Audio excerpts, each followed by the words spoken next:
Isipin mo na patay ka na ng 4 na araw.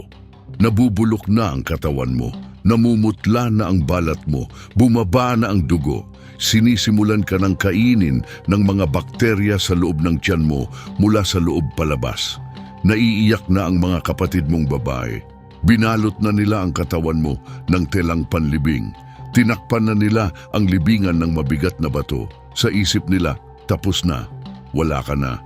At saka may narinig kang boses, hindi basta-bastang boses, isang boses na may kapangyarihan ng lumikha ng buong sansinukob, isang boses na napakalakas na hindi lang ito nagsasalita ng mga salita, kundi nag-uutos sa mismong katotohanan.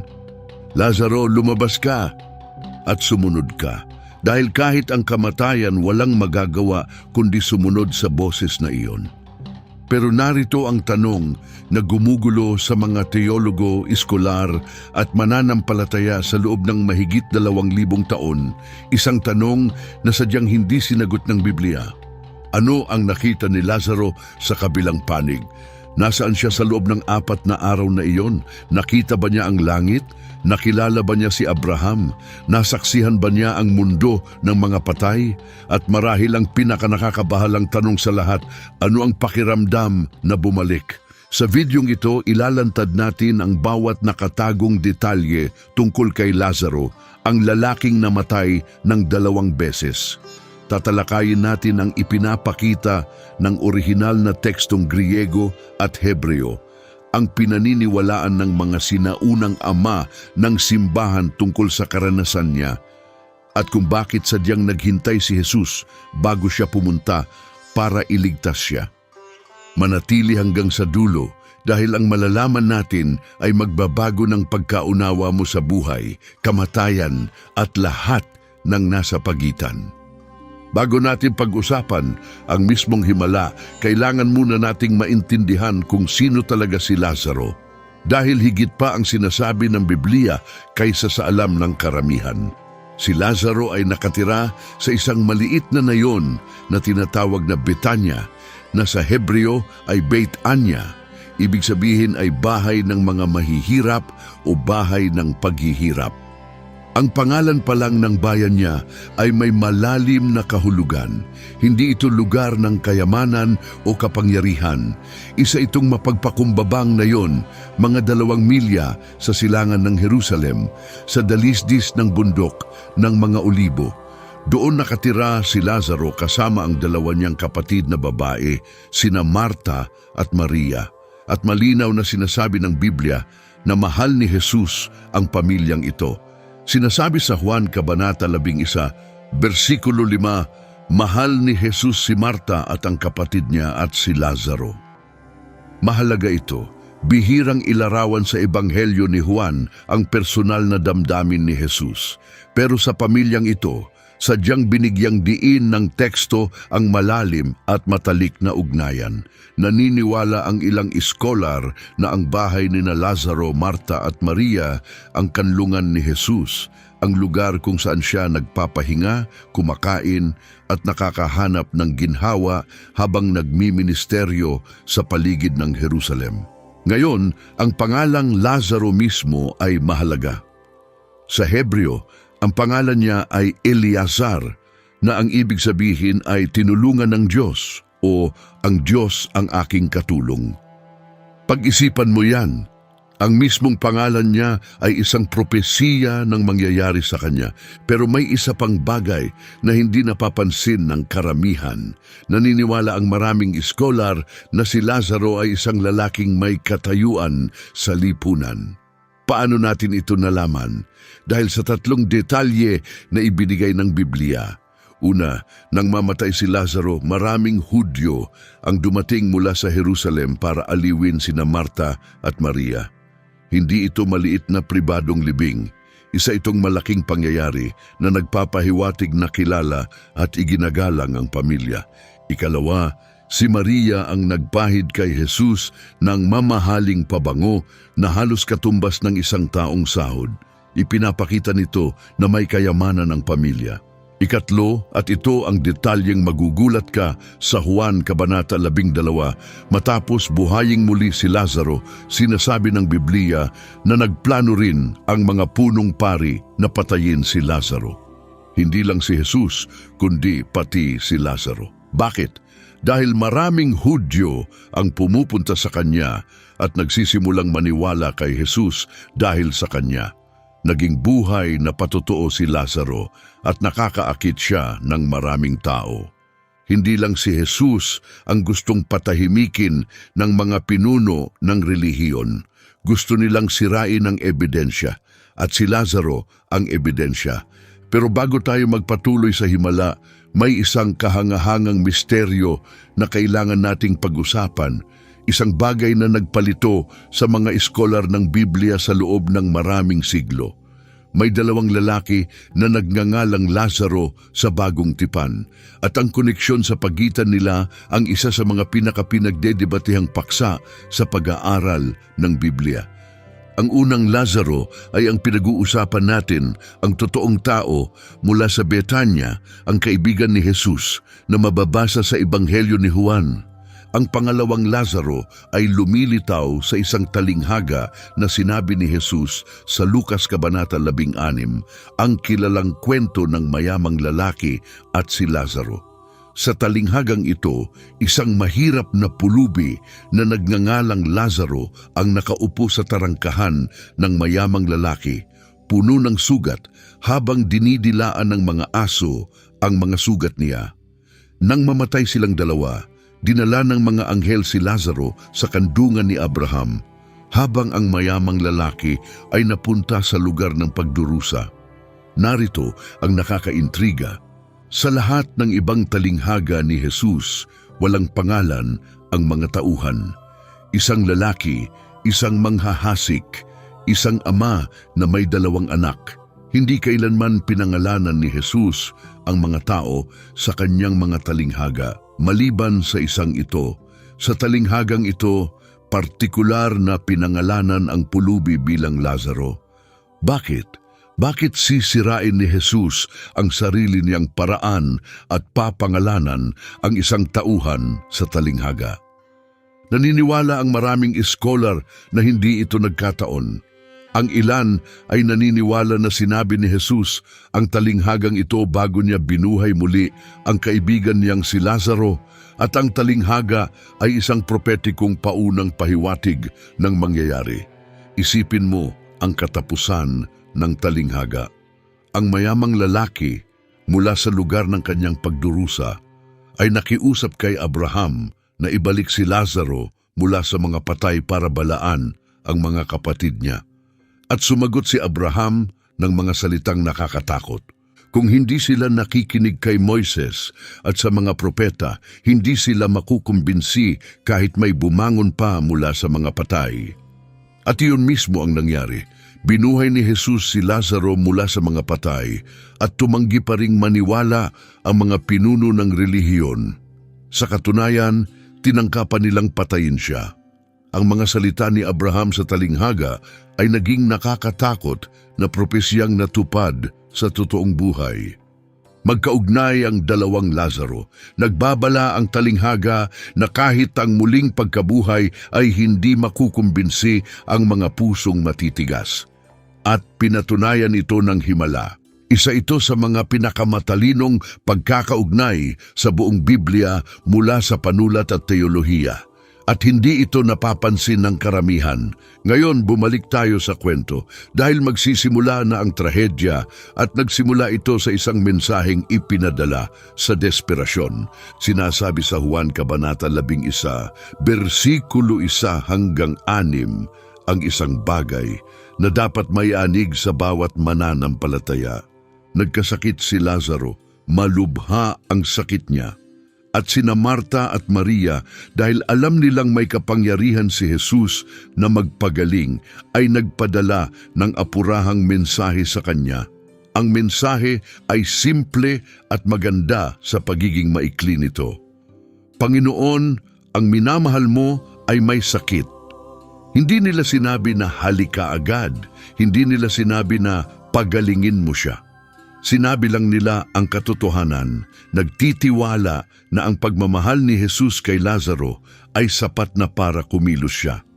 At ano ang ginawa ni Jesus? Nanatili siya kung nasaan siya sa loob pa ng 2 araw.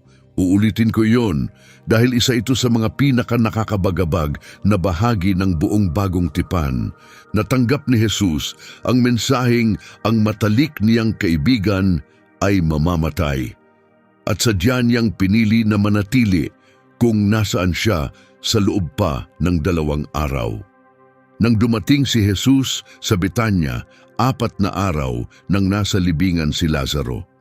Kung isasaalang-alang ang oras ng paglalakbay mula sa kinaroroonan ni Jesus sa kabila ng Jordan, malamang napatay na si Lazaro o malapit ng mamatay nang makarating ang mensahero kay Jesus. Pero bakit si Jesus na nagpagaling ng mga estranghero, na nagpagaling ng mga taong hindi niya kilala, na nagpagaling ng alipin ng isang centurion mula sa malayo, bakit niya hinayaang mamatay ang sarili niyang kaibigan? Ang sagot ni Jesus ay malalim at nakakatakot sa parehong pagkakataon. Bersikulo 4, ang sakit na ito ay hindi para sa kamatayan, kundi para sa kaluwalhatian ng Diyos, upang maluwalhati ang anak ng Diyos sa pamamagitan nito. At pagkatapos, 2 araw ang lumipas, sa bersikulo 14, malinaw na sinabi ni Jesus sa kanyang mga alagad, "Patay na si Lazaro, at para sa inyo, natutuwa ako na wala ako roon, upang kayo ay maniwala."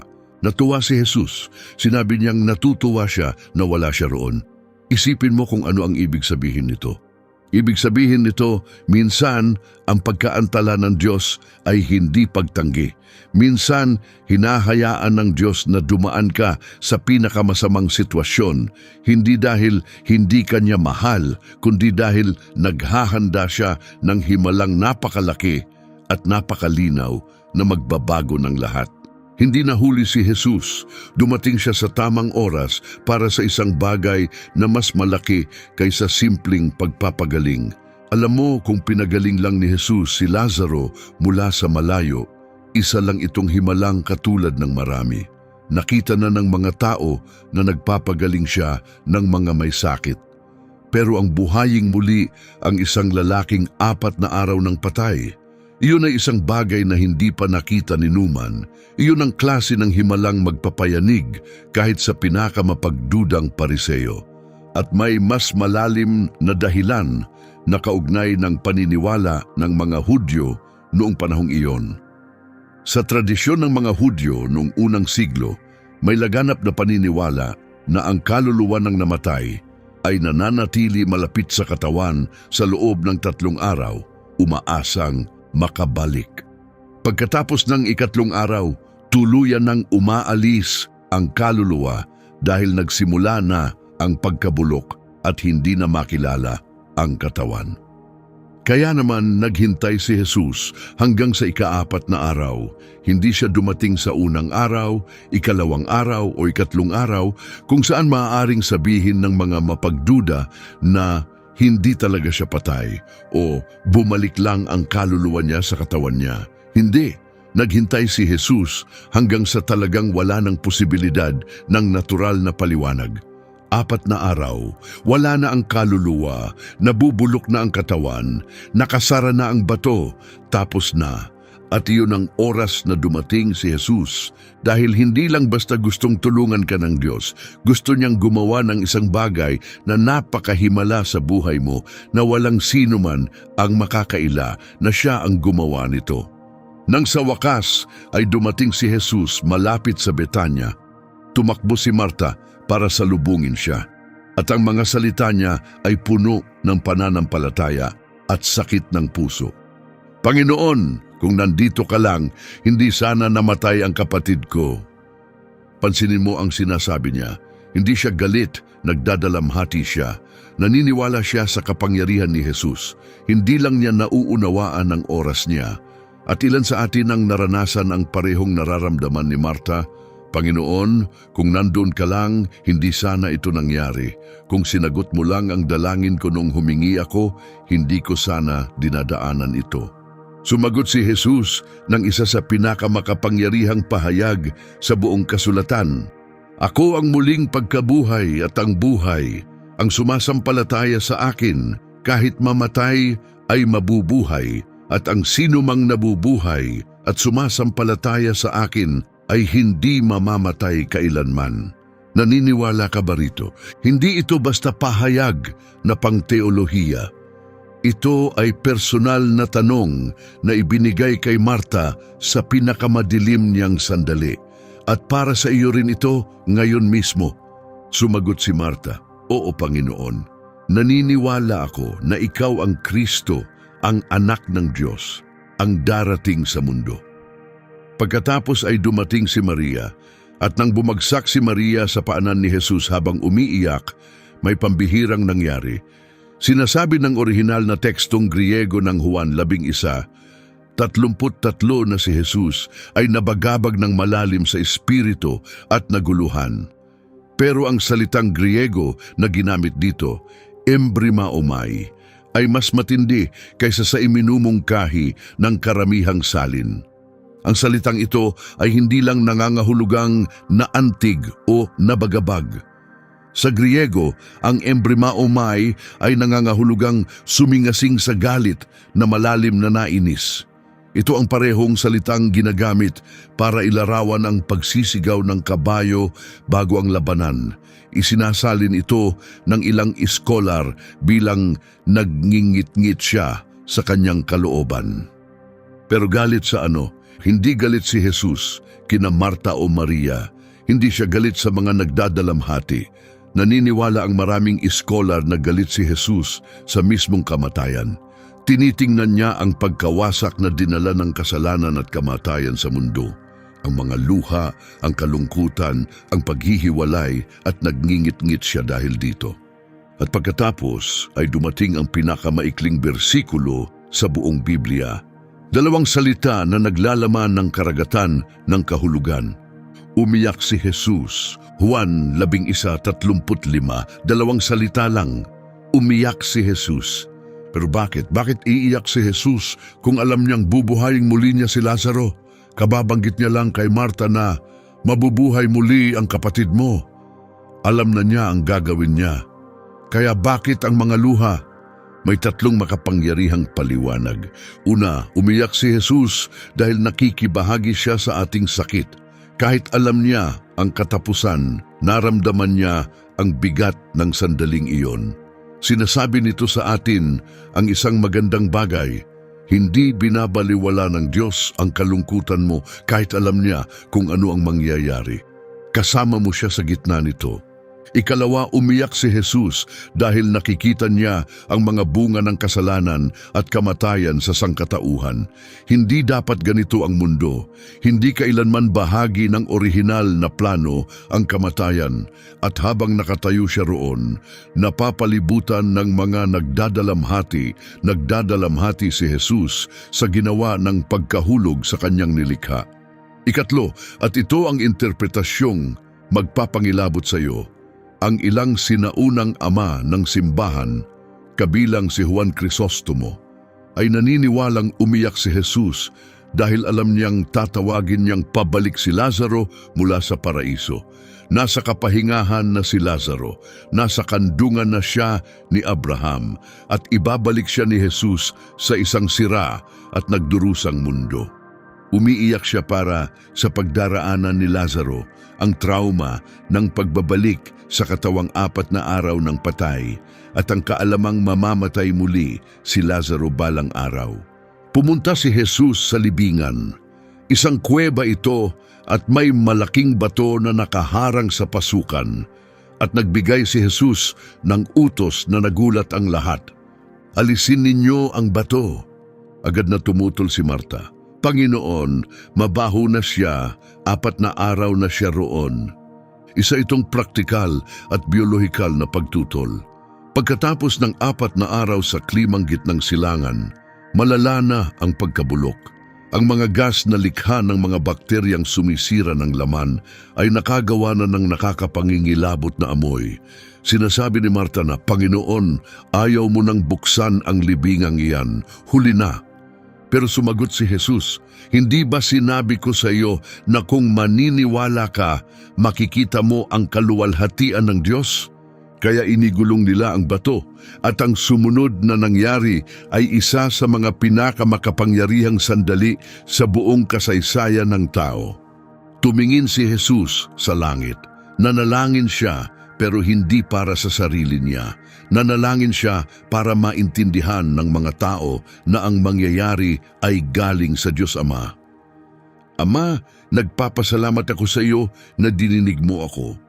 Alam ko na lagi mo akong dinidinig, pero sinabi ko ito para sa kapakanan ng mga taong nakatayo rito upang maniwala sila na ikaw ang nagsugo sa akin."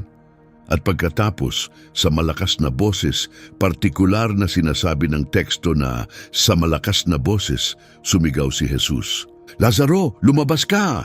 Ngayon, may sikat na tradisyong teolohikal na nagsasabing tinawag ni Jesus si Lazaro sa pangalan niya ng sadya. Bakit? Dahil kung basta na lang siyang nagsabing lumabas, lahat ng patay sa sementeryo ay babangon. Ang utos ay may kapangyarihan ng Diyos mismo. Kailangang idirekta ito sa isang tao lang. At nangyari nga, lumabas ang patay na lalaki. Isipin mo ang eksenang ito, nanonood ang mga tao. Nanginginig sina Marta at Maria at mula sa kadiliman ng libingan may lumitaw na anyo na kabalot mula ulo hanggang paa sa telang panlibing. Ang mukha niya ay natatakpan ng tela, isang patay na lalaking naglalakad.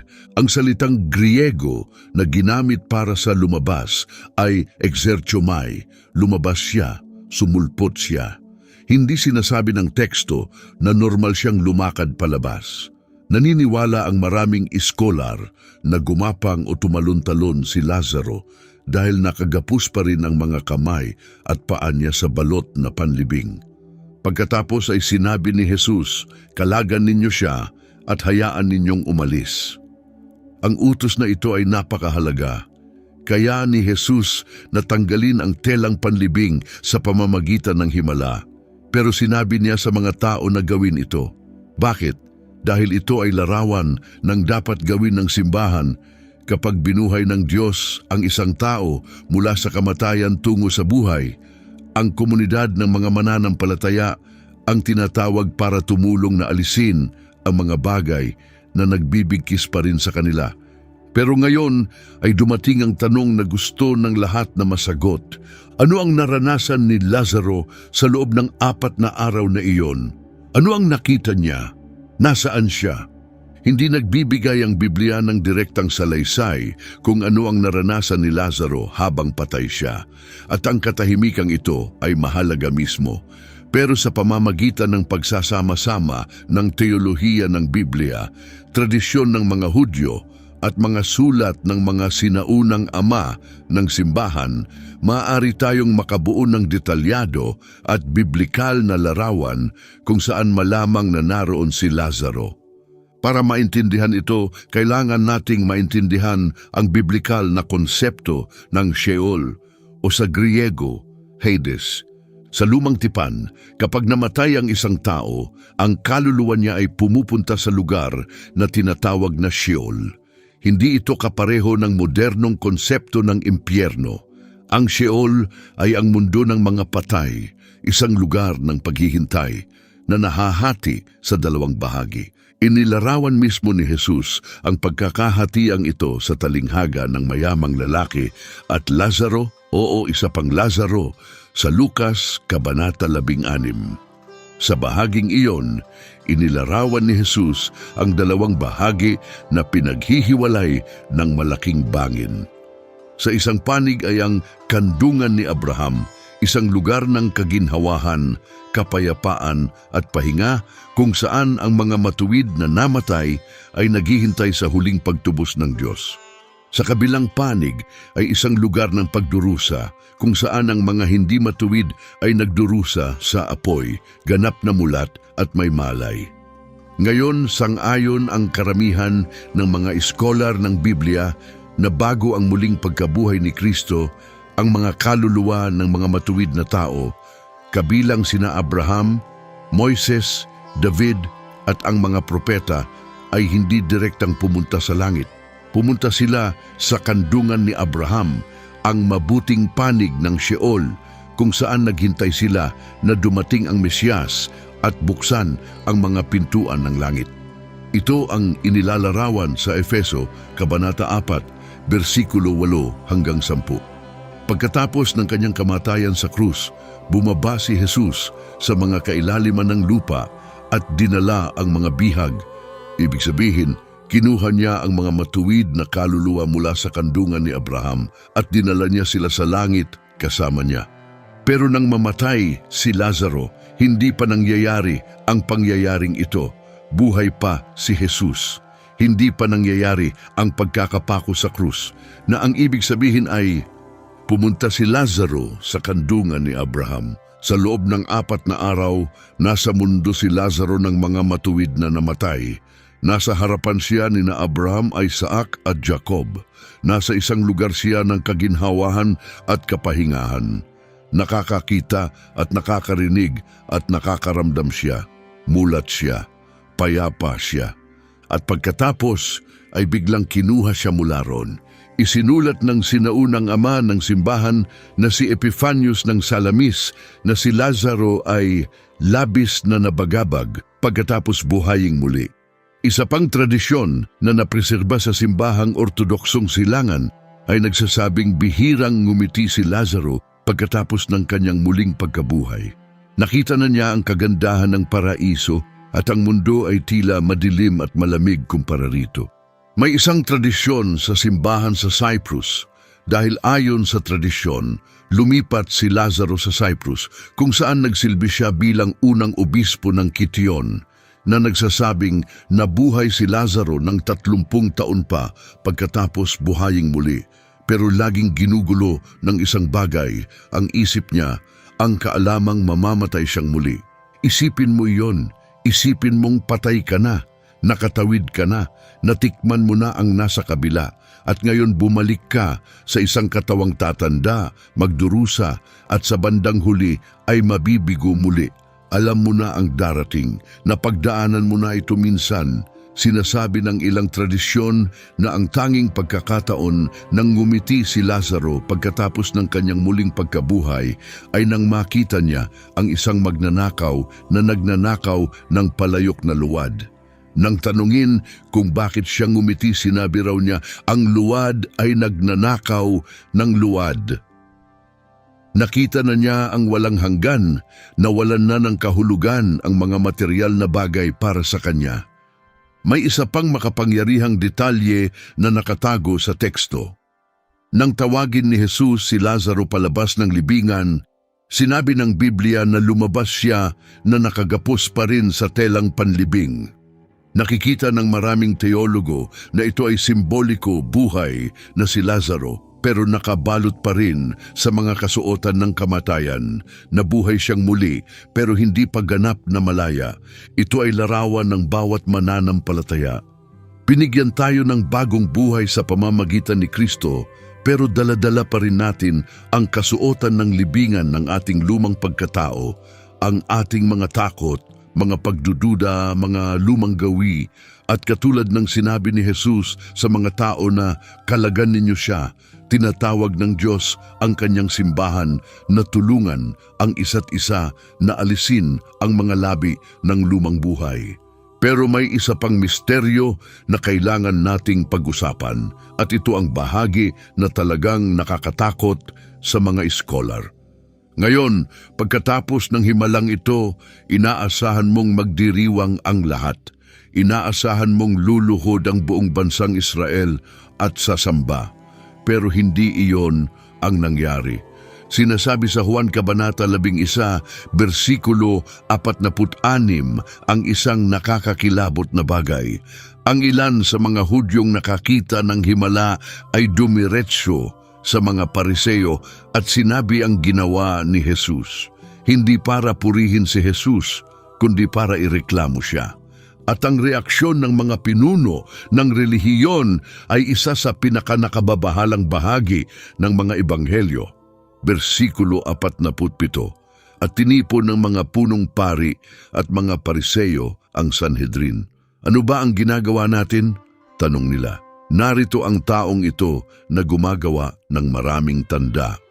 Pansinin, hindi nila itinanggi ang himala. Hindi nila kaya. Napakaraming saksi. Isang lalaking 4 na araw ng patay sa harap ng publiko ay naglalakad-lakad na ngayon sa Betanya, kumakain, nag-uusap, at nagpapatotoo tungkol sa nangyari sa kanya. Hindi maikakaila ang ebidensya. Kaya sa halip na maniwala, gumawa sila ng kalkuladong desisyong politikal. Bersikulo 53. Kaya mula sa araw na yon, nagplano silang patayin siya. Pero lumala pa ito. Tingnan ng Juan Kabanata 12, bersikulo 9 hanggang 11. Pagkatapos ng muling pagkabuhay ni Lazaro, napakaraming tao ang pumupunta sa Betanya, hindi lang para makita si Jesus, kundi para makita si Lazaro. Naging sikat siya. Siya ang buhay na patunay na may kapangyarihan si Jesus laban sa kamatayan. Kaya gumawa ang mga punong pari ng pangalawang plano, nagpasya silang patayin din si Lazaro. Hayaan mong tumalab iyon. Gusto ng mga pinuno ng relihiyon na sirain ang ebidensya ng himala ng Diyos. Gusto nilang ibalik sa libingan ang isang lalaking nabuhay muli. Gusto nilang bawiin ang ginawa ng Diyos. Inilalantad nito ang isang nakakatakot na katotohanan tungkol sa puso ng tao. May mga taong makakakita sa pagkilos ng Diyos sa sarili nilang mga mata at sa halip na sumamba, susubukan nilang itago ang katotohanan. Hindi dahil hindi sila naniniwala, kundi dahil ang paniniwala ay magpapawalang halaga sa kanilang kapangyarihan, posisyon at kontrol. Ang mga Pariseyo ay walang problema sa kaalaman, ang problema nila ay nasa puso. At si Lazaro, pinagtatangka ang patayin siya ngayon. Isang lalaking nabuhay mula sa mga patay ang tinutugis ngayon ng mga taong nagsasabing naglilingkod sa Diyos. Nakakadurog ang kabalintunaan. Pero hindi nagtago si Lazaro. Ayon sa tradisyon, patuloy siyang nagpatotoo ng buong tapang tungkol sa ginawa ni Jesus para sa kanya. Ang mismong pagkakaroon niya ng buhay ay isang sermon. Tuwing tumingin ang sino man sa kanya, nakikita nila ang kapangyarihan ng Diyos. Alam mo, kapag gumawa ang Diyos ng himalang bagay sa buhay mo, hindi lahat ay makikipagsaya sa iyo. May mga taong susubukang ipaliwanag ito. May mga magtatangkang siraan ka. May mga magtatangka pang wasakin ang itinayo ng Diyos. Pero narito ang katotohanan, hindi mo mapapatay ang isang patotoo. Hindi mo mailibing ang ibinangon ng Diyos. Kung inilabas ka ng Diyos sa libingan, walang pariseyo, walang kaaway, walang puwersa sa mundo ang makakapagbalik sa iyo roon. Ngayon, may isa pang kahangahangang detalye tungkol kay Lazaro na hindi napapansin ng karamihan at may kinalaman ito sa huling hapunan bago ang krus. Sa Juan Kabanata 12, bersikulo 1 at 2, 6 na araw bago ang Paskwa kung saan ipapako si Jesus, may inihanda na hapunan bilang parangal kay Jesus sa Betanya. Si Marta ang nagsilbi at si Lazaro ay kabilang sa mga nakahilig sa mesa kasama ni Jesus. Isipin mo ang eksenang ito, si Jesus na malapit ng harapin ng krus ay naghahapunan kasama ni Lazaro, ang lalaking hinila niya mula sa kamatayan. Pareho nilang alam kung ano ang hitsura ng kamatayan, pero isa lang sa kanila ang kusang loob na lalakad papunta rito. Nag-usap kaya sila tungkol dito? Tumingin kaya si Lazaro kay Jesus sa kabila ng mesa at naunawaan ang darating?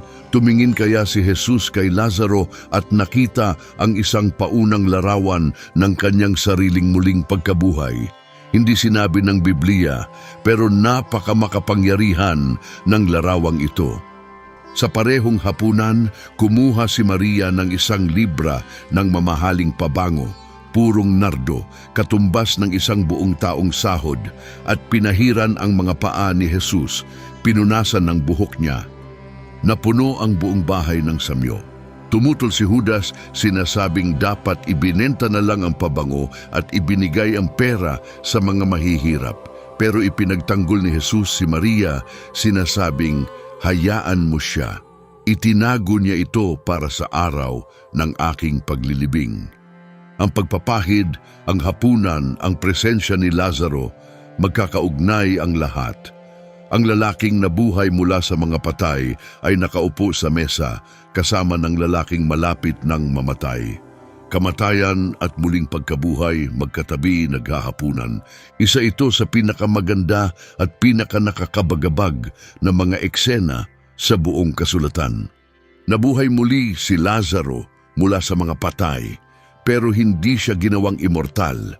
Hindi tulad ng muling pagkabuhay na naghihintay sa mga mananampalataya sa katapusan ng panahon, kung kailan tatanggap tayo ng niluwalhating katawang hindi nasisira. Ibinalik si Lazaro sa parehong mortal na katawan. Isa itong pagbuhay muli, hindi ang huling-muling pagkabuhay, na ang ibig sabihin ay kailangang mamatay muli ni Lazaro. Hindi na itala ng Biblia ang ikalawang kamatayan niya. Pero ayon sa sinaunang tradisyon ng simbahan, tumakas si Lazaro patungo sa isla ng Cyprus pagkatapos ng pag-uusig sa unang simbahan sa Jerusalem. Doon, inorden siya bilang obispo ng Kityon, ang modernong Larnaca ng mga apostol. Naglingkod siya ng tapat sa loob ng 30 taon at pagkatapos, sa edad na mga 60, namatay si Lazaro sa ikalawang pagkakataon. Noong ika-9 na siglo, may natuklasang libingan sa Larnaca, Cyprus, na may nakasulat na Lazaro 4 na araw na patay, kaibigan ni Kristo. Ang simbahan ni San Lazaro sa Larnaca ay itinayo sa ibabaw ng libingang ito at nananatili itong isang pangunahing lugar ng paglalakbay dalangin hanggang ngayon. Pero narito ang dahilan kung bakit napaka-profound ng kwento ni Lazaro. Ang unang kamatayan niya ay trahedya, ang ikalawang kamatayan niya ay tagumpay. Sa unang pagkamatay ni Lazaro, umiyak ang mga kapatid niya. May kalituhan, kalungkutan at pakiramdam na iniwan sila ng Diyos. Pero sa ikalawang pagkakataon, namatay si Lazaro bilang isang lalaking nakita na ang kabilang panig. Namatay siyang may kaalaman, hindi pag-asa, hindi paniniwala, kundi kaalaman na ang kamatayan ay hindi ang katapusan. Naroon na siya, naranasan na niya ito at bumalik siya. Hindi na natakot si Lazaro sa kamatayan sa ikalawang pagkakataon, dahil ang ikalawang pagkakataon ay hindi pagbagsak sa hindi kilala. Isa itong pag-uwi. At ito ang mensaheng nakatago sa kwento ni Lazaro na kailangang marinig ng buong mundo. Natalo na ang kamatayan, hindi dahil hindi nangyayari ang kamatayan, kundi dahil hindi na ang kamatayan ang huling salita. Tumayo si Jesus sa libingan ni Lazaro at pinatunayan na may kapangyarihan siya laban sa libingan. At ang ginawa niya para kay Lazaro, ipinangako niyang gagawin para sa bawat isang naniniwala sa kanya. Ako ang muling pagkabuhay at ang buhay, ang sumasampalataya sa akin kahit mamatay ay mabubuhay. Hindi yun talinghaga, hindi yun tula, yun ay pangako mula sa bibig ng Diyos mismo. Kung pinapanood mo ang videong ito ngayon, ang kwento ni Lazaro ay may mensahe para sa iyo. At hindi ito ang mensaheng inaasahan mo. Maaring may pinagdadaanan ka ngayon na parang kamatayan, isang relasyong namatay na, isang pangarap na nailibing na, isang krisis sa kalusugan na parang silyadong libingan. Maaaring tumawag ka na sa Diyos, tulad ng ginawa ni na Marta at Maria, at parang hindi siya dumating sa tamang oras. Pero alalahanin mo ang natutunan natin ngayon. Ang pagkaantala ni Jesus ay hindi pagtanggi. Naghintay siya ng 4 na araw, hindi dahil wala siyang malasakit, kundi dahil naghahanda siya ng himalang napakalaki na ito ay magiging isa sa mga pinakakwento sa kasaysayan ng tao. Ang 4 na araw mo ay maaaring parang walang katapusan, pero hindi nahuhuli ang Diyos. Inaayos niya ang entablado para sa isang bagay na siya lang ang makakagawa. At narito ang 2 aral. Kailangan munang mamatay si Lazaro bago niya maranasan ang muling pagkabuhay. May mga bagay sa buhay mo na kailangang mamatay.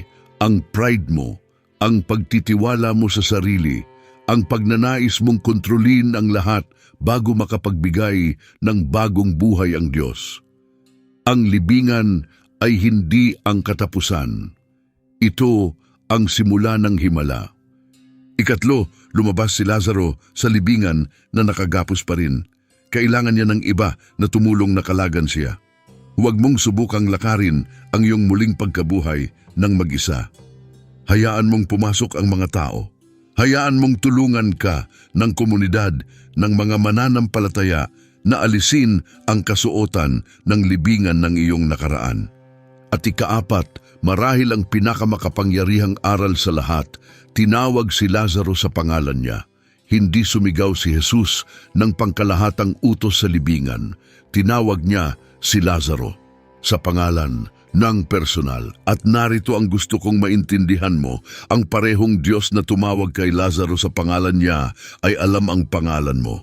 Alam niya kung nasaan ka, alam niya kung anong libingan ang kinalalagyan mo at tatawagin kanyang palabas. Ang tanong ay, susunod ka ba kapag narinig mo ang boses niya? Kung naantig ang puso mo sa videong ito, ibahagi mo ito sa isang taong kailangang marinig ito. Mag-subscribe sa channel na ito at i-on ang mga notification dahil bawat linggo ay inilalantad namin ang mga nakatagong misteryo ng Biblia. At tandaan, maaring pakiramdam mo ay nasa loob ka ng libingan, pero ang nanaig laban sa kamatayan ay nakatayo sa labas ng bato. At malapit na niyang tawagin ang pangalan mo.